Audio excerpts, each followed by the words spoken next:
to the Citizen channel. Hope you all stay safe and well on our Premier League years as we look forward, as I'm recording this, to the visit of Arsenal on the 31st of March 2024 to the Etihad. I'm going to look at our Premier League years and pick 3 specific games. I will look at the stats and 3 specific games at Main Road and, of course, the City of Manchester Stadium, which has took part during the Premier League years, of course, since its inception back in 92-93 season.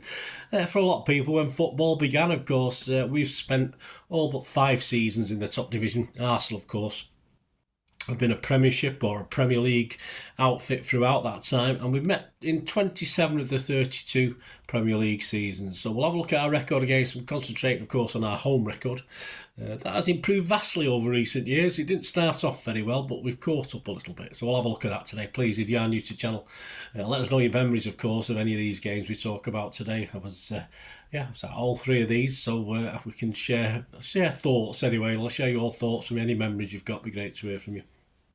Press those buttons, press that like button, press the subscription button if you're not already on there, and if you can spread the word, guys, I'd be very, very grateful. And of course, I do film and TV stuff as well if you look through the channel, so I hope you get some enjoyment from that as well. But it's City today. We're talking the wonderful, the super Manchester City. Our Premier League record against Arsenal stands at played 53, won 20, drawn 10, lost 23. So only just in the minus. Once scored 72 and let in 76. But our home record, we've just edged it. As I said, mainly thanks to recent seasons. We've played 26, won 12, drawn 3 and lost 11. And we scored 44 and let 39 in. Of our 11 losses within the away, 9 were within the first. Of our 11 losses, 9 were within the first 14 seasons of the Premier League, and of our 12 wins, 11 were in the last 15 seasons. So that just shows the sort of discrepancy between City of the 90s and the olds and City now. Our biggest winning margin was, of course, 5-0. On the 28th of August 2021, and our biggest margin of defeat at our place was 5-1 on the 22nd of February 2003. We first met at Main Road on the 16th of January 1993. It was a 1-0 loss. Our first positive Premier League result was a 0-0 the following season. At least we got a point on the 15th of January 1994. Fitzroy Simpson graced the cover of the programme, which cost £1.40. Brian Horton's City, with the Franny Lee takeover slightly on hold at this point in time, sat 19th from 22 teams, just a point above Oldham, who were third bottom in that third relegation spot. We'd played 23 with just 20 points. George Graham's Arsenal, well, they sat third, played 25 with 44 points, a point behind second place Blackburn, but a massive 14 behind the then leaders United. Attendance for this game, 25,462, which included me and my lads. So that was at this one. Might have been one of my daughters as well, but I'm not too sure about that one. Certainly my lad would have been with me. The lineups: Colton, Edghill, Brightwell, David, Rocastle, Phelan, Lomas, Griffiths, Gronendijk, Ingebrigtsen, Kernigan and Vonk. And on the subs bench was Flitcroft, Sharon and Dibble. Arsenal, well, familiar names: Seaman, Dixon, Winterburn, Adams, Campbell, Wright, McGoldrick, Bold, Jensen, Hillier and Parler. Their subs were Merson, Keown and Mercer and Keown. And Miller, I don't remember Miller. Was he a keeper? I'm not too sure.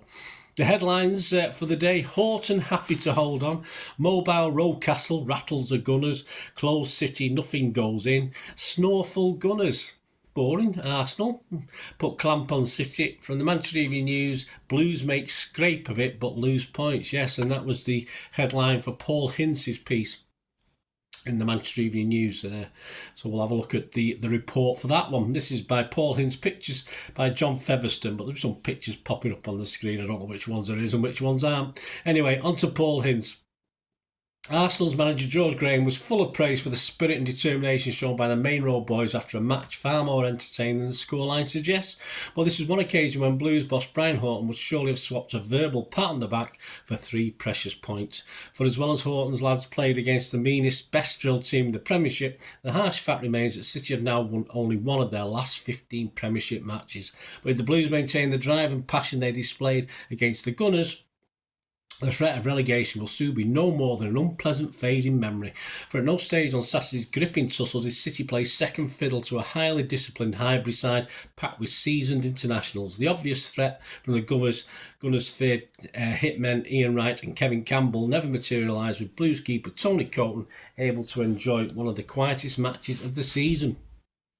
And that was entirely due to another tip-top display from Alan Kernaghan, who is finally looking like a £1.6 million defender, and a towering performance from little man Richard Edgell. A love-hate relationship with the fans, I think, that one. The Gunners also got more than a bargain for midfield, where ex-Highbury star David Rocastle showed his old club exactly what they'd let go, with a 90-minute show of guts and skill, which had the Main Road faithful roaring his name in appreciation. Arsenal's main strength as ever is in defence, with the miserly Londoners arriving at Main Road with the amazing record of 21 clean sheets already this season.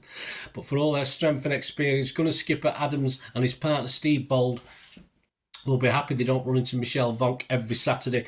City's Dutch bulldozer centre-back switched up front in answer to his side's injury crisis gave a performance with the watching Niall Quinn would have been proud to call his own.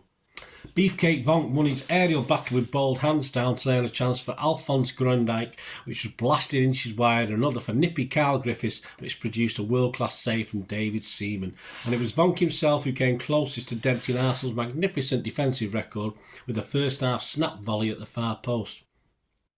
The battling Blues also had their moments of good fortune, with Wright finally escaping the shackles midway through the second half to beat Creighton with a cross shot which clattered back into play off the upright.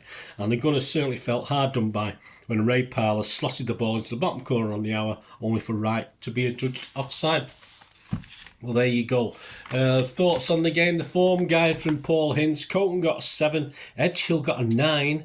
Phelan Brightwell got a 7. Kernaghan got an 8. Vonk got an 8. Rocastle got an 8. Gronendijk, Griffiths, Ingebrigtsen and Lomas all scored 7s. And the subs that were used, Flitcroft got a 7 and Sharon got a 6. Dibble wasn't used. Man of the match for Paul Hinds was Richard Edgehill. What did the boss say? Well, Brian Orton said, "We are starting to look a bit more relaxed. Tony Creighton was delighted with the protection he was given by the back four. Well, there were good things happening all over the pitch. David Rocastle wanted to be involved in everything and perhaps overdid things a bit at times. That is only human nature when you are playing against your old club. Michel Vonk had a terrific first half and we gave them a lot more problems than they gave us. The save which Seaman made from Michel was right out the top drawer. Michael Michel. Even though there wasn't a goal, I think the fans enjoyed the match and certainly felt the game was better than a 0-0 draw. We could take a lot of encouragement from that performance because we won't be facing many better sides than Arsenal between now and the end of the season." Yes, and just some other scores from the Carling Premiership. Aston Villa 3, West Ham 1. Everton 6, Swindon Town 2. Swindon, Premier League, you forget, don't you? Leeds 0, Ipswich 0. Norwich 1, Chelsea 1. Oldham 0, Liverpool 3. Sheffield United 1, Blackburn 2. Southampton 1, Coventry 0. Tottenham 0, United 1. And Wimbledon 2, Sheffield Wednesday 1. So there you go. Arsenal finished 4th that season, 21 points behind the champions United. City, yes, we did do better. Well, we survived at least, didn't we? Finished 16th, 26 points adrift of the Gunners, never mind what we were adrift of United. We had to wait until our 10th attempt at home for our first win on the 26th of August 2006, a 1-0 win. Richard Dunn was on the cover of the not so popular yellow away top, and the programme cost £3. This was just the third game of the season for Stuart Pearce's City. A 3-0 loss at Chelsea and a 0-0 home draw with Portsmouth preceded this one. And Wenger's Arsenal just had the one home game, a home draw with Aston Villa. The crowd that day, 40,699.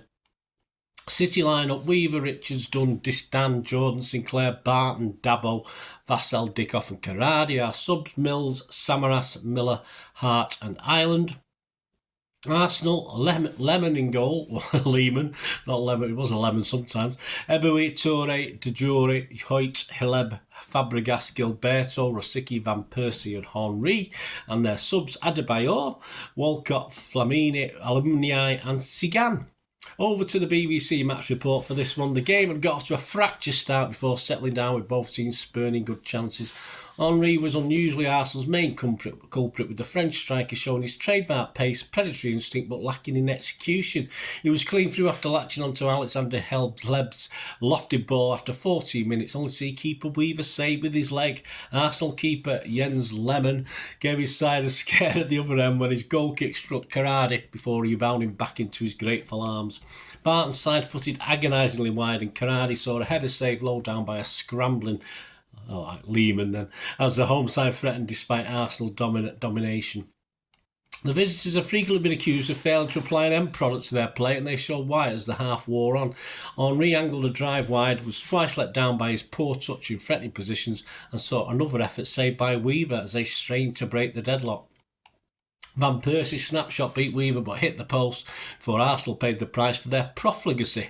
A crossfield caught out left-back Hoyt, who conceded a penalty for a foul on Sinclair, and Barton dispatched the spot kick in off the crossbar. City had the woodwork to thank again when Gunners defender Kolo Toure headed Kane back off the crossbar, while Van Persie reacted angrily to not being given for a perceived push by Richard Dunn. The home side could even have extended their lead on the stroke of half-time if Carradi had been more clinical with a poke shot hit straight at Lehmann. Arsenal continued to pass and probe after the break, and Van Persie dragged a shot across goal and wide just after the hour mark as City battled to hold on. The home crowd were giving their side plenty of encouragement while Arsenal boss Arsene Wenger threw on teenager Theo Walcott. I wonder what happened to him. Walcott was twice come on to engineer late goals for his side but couldn't do it again. City boss Stuart Pearson said after the game, they don't lose many matches and we did it as a collective.